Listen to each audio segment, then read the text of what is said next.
Chapter 12, Badger. Mr. Fox and the 3 remaining small foxes walked fast and straight. They were all too excited now to feel tired or hungry. They knew they were going to have a whacking great feast before long, and the fact it was none other than Bogus's chickens they were going to eat made them triggled with laughter. Every time they thought of it, it was lovely to realize that while the fat farmer was sitting up on the hill waiting for them to starve, he was also giving them their dinner without knowing it. "Keep digging," said Mr. Fox. "It's not much farther." All of a sudden, a deep voice above their heads said, "Who goes there?" The foxes jumped. They looked up quickly and they saw peeking through a small hole in the roof of the tunnel a long, black, pointy, furry face. "Badger!" cried Mr. Fox. "Foxy!" cried Badger. "My goodness me! I'm glad I found someone at last. I've been digging around in circles for 3 days and nights, and I haven't the forget's idea where I am." Badger made the hole in the ceiling bigger and dropped down beside the foxes. A small badger, his son, dropped down after him. "Haven't you heard what's happening up on the hill?" Badger said excitedly. "It's Charles.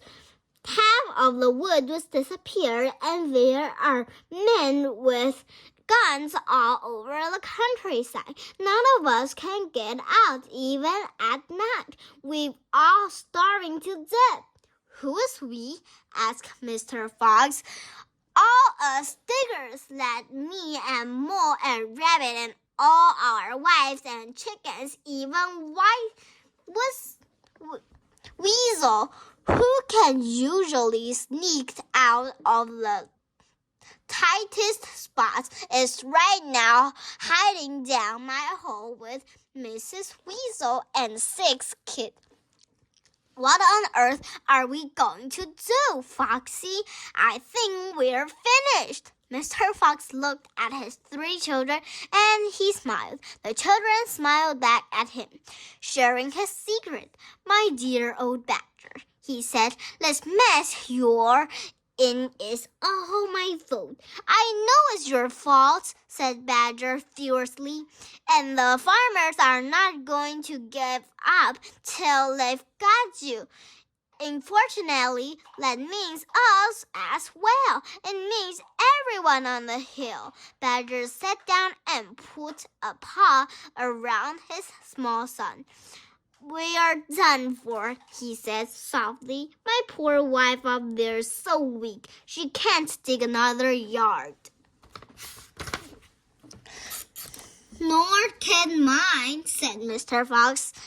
"And yet at this very minute she is preparing for me and my children the most delicious feast of plump, juicy chickens." "Stop!" cried Badger.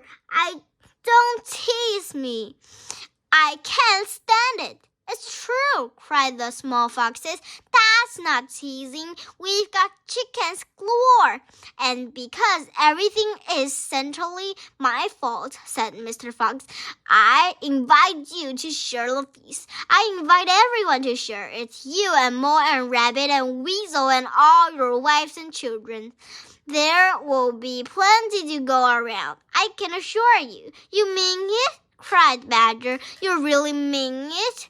Mr. Fox pushed the face close to Badger and whispered darkly, "Do you know where we've just been?" "Where?" "Right inside Bogus's chicken house number 1. "No, Yes, but that's nothing to where we are going now. You have come just the right moment, my dear Badger. You can help us dig, and in the meanwhile, your son can run back to Mrs. Badger and all the others and spread the good news. Mr. Fox turned to the small badger and said, "Tell them they are invited to a fox's feast. Then bring them all down here and follow this tunnel back until you find my home." "Yes, Mr. Fox," said the small badger. "Yes, sir. Right away, sir." "Oh, thank you, sir." And he scrambled quickly back through the hole in the roof of the tunnel and disappeared.